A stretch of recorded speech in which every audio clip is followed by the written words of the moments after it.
नमस्कार बच्चों, एकादश के पाठ्यक्रम में आप जानते हैं कि संस्कृत का एक भाग दिग्दर्शिका भी है और दिग्दर्शिका से आपके 14 नंबर के शब्द अर्थ सहित व्याख्या करने के लिए आता है। उसमें एक श्लोक संस्कृत का और एक अनुच्छेद हिंदी का। श्लोक का हिंदी में अर्थ लिखना रहता है और जो संस्कृत का श्लोक रहता है, संस्कृत का जो अनुच्छेद रहता है उसका भी हिंदी में अर्थ लिखना रहता है। बाकी इससे संबंधित और भी जो प्रश्न आते हैं वो बाद में बताए जाएंगे, लेकिन यह 14 नंबर के लिए आपको गद्य और श्लोक दोनों ठीक से पढ़ना पड़ेगा, याद करना पड़ेगा। तो बच्चों, आज हम सोच रहे हैं आपको प्रथम पाठ वंदना संस्कृत दिग्दर्शिका का पढ़ा दें।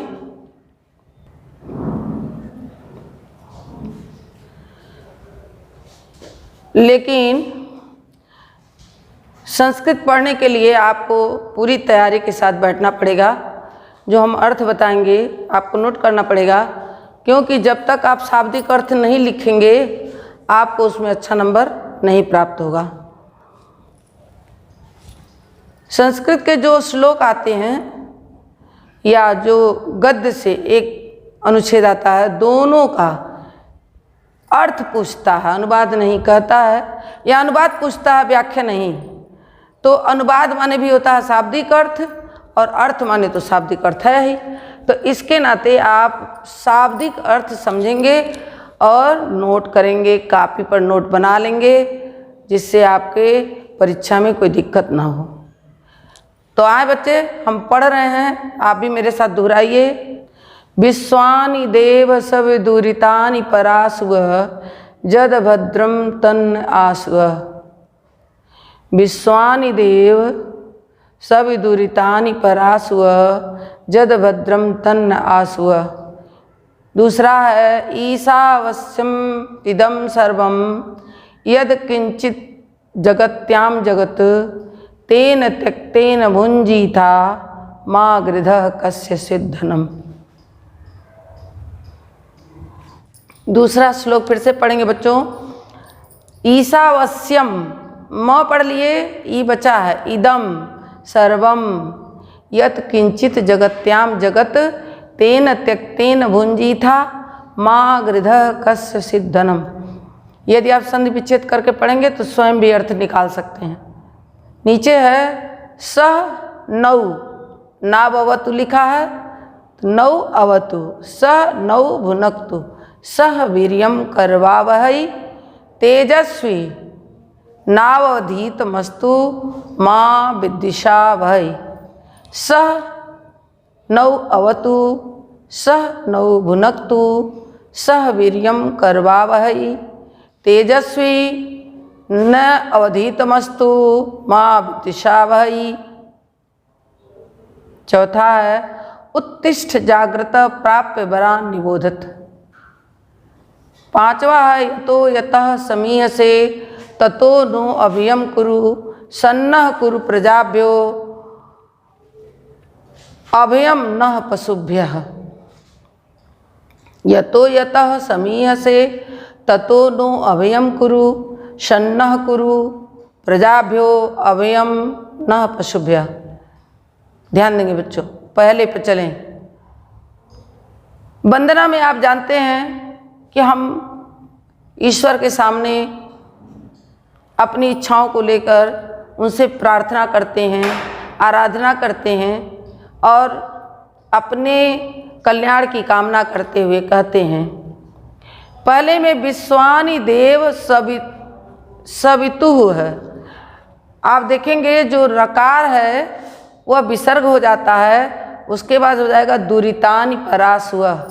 ध्यान देंगे बच्चों, विश्वानि देव सवितुः, सवितुः हो गया, रकार का विसर्ग हो गया, सवितः माने भी कह सकते हैं।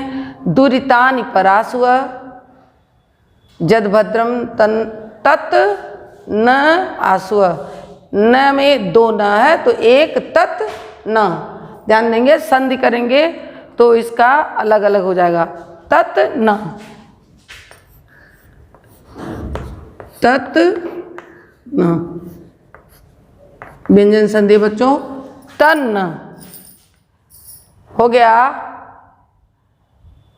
विश्वानि देव सवितुः, सवित सूर्य को कहते हैं। सूर्य से प्रार्थना कर रहे हैं कि हे सूर्य, संपूर्ण विश्व के स्वामी, दुरितान माने होता है हमारी बुराइयों को, परासुअ माने दूर करें। अब से देखो, सवितः सूर्य का एक नाम है।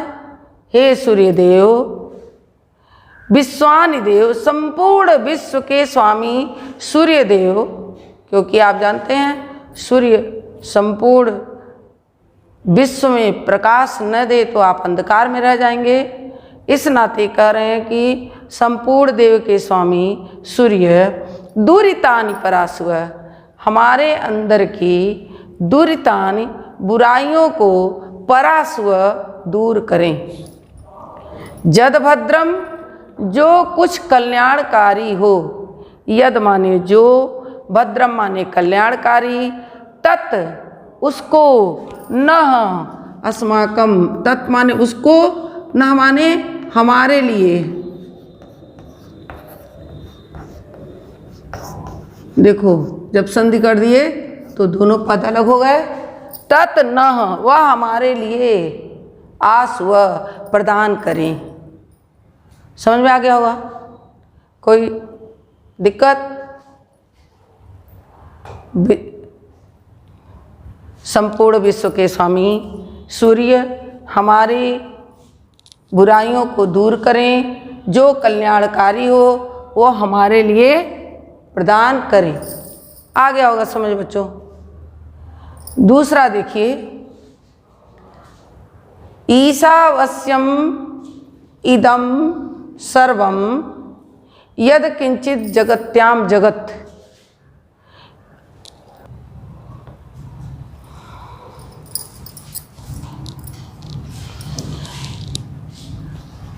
इदम सर्वम यद किंचित जगत्याम जगत, यद किंचित जो कुछ भी इस संपूर्ण संसार में व्याप्त है।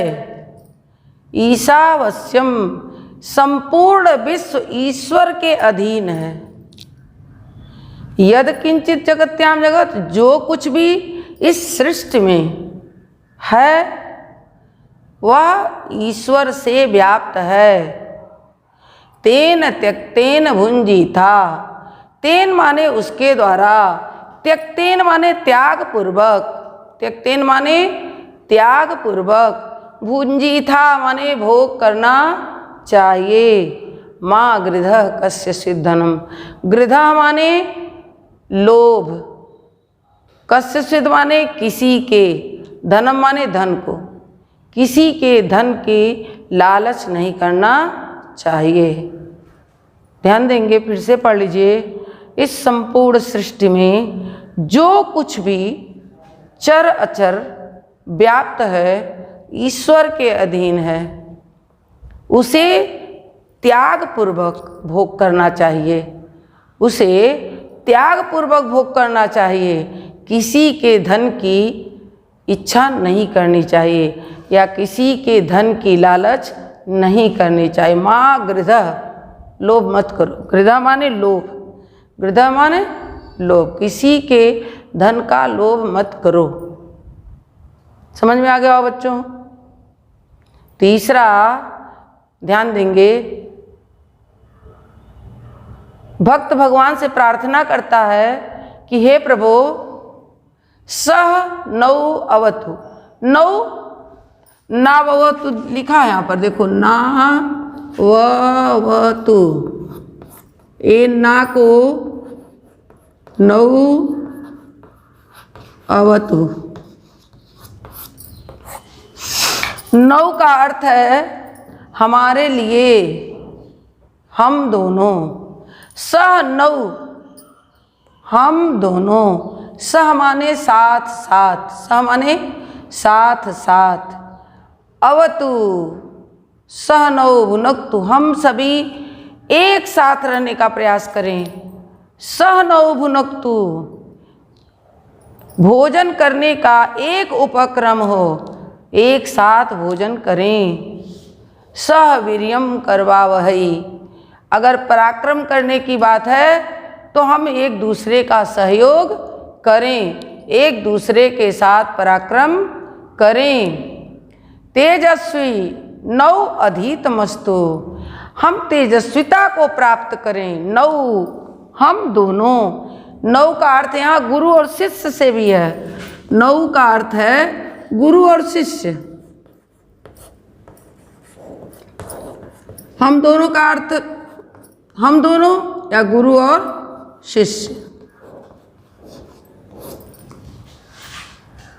तो भक्त कह रहा है कि हम दोनों गुरु और शिष्य एक साथ मिलकर रहें, एक साथ मिलकर जो भी परमात्मा के द्वारा प्राप्त है उसे ग्रहण करें, भोजन करें, साथ साथ पराक्रम करें, सृष्टि के निर्माण करने में सहयोग करें। तेजस्वी नौ अधीतमस्तु, हम सभी तेजस्वी बने, हम सभी गुरु और शिष्य तेजस्वी बने। माँ विदिशा वहै, हम किसी से शत्रुता न करें। विद्वेष माने शत्रुता, विद्वेष माने शत्रुता, हम किसी से शत्रुता न करें, किसी से द्वेष न रखें। फिर से देखो बच्चों, सह नौ अवतु सह नौ भुनक्तु सह वीर्यम करवावहै तेजस्वी नौ अधीतमस्तु माँ विद्विषावहै।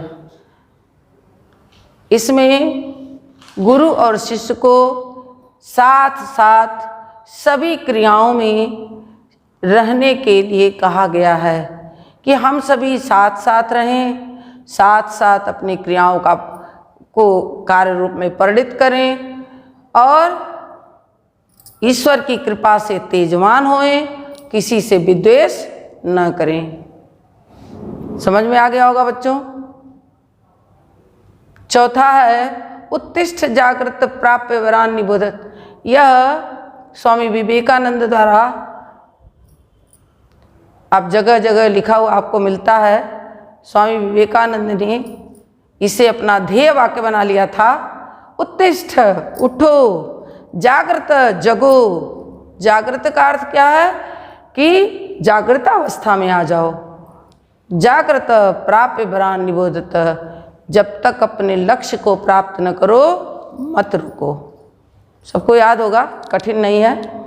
अंतिम देख लीजिए, बहुत इम्पॉर्टेंट है, परीक्षा में पूछ देता है। यतो यतः समीह से ततो नो अभयम कुरु।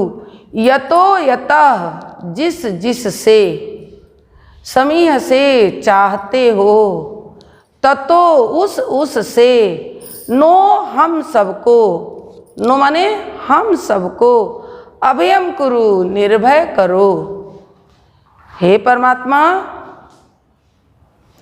आप जिस जिस से चाहते हो, यतो यतः समीह से, जिस जिस से चाहते हो, ततो उस से, नो अस्माकम हम सबको, अभयम कुरु निर्भय करो, भय रहित करो। सन्ना कुरु प्रजाभ्यो अभयम न पशुभ्य। सन्नह दिया है, शन नह। देखो बच्चों, ये दो शब्द है, शम नह।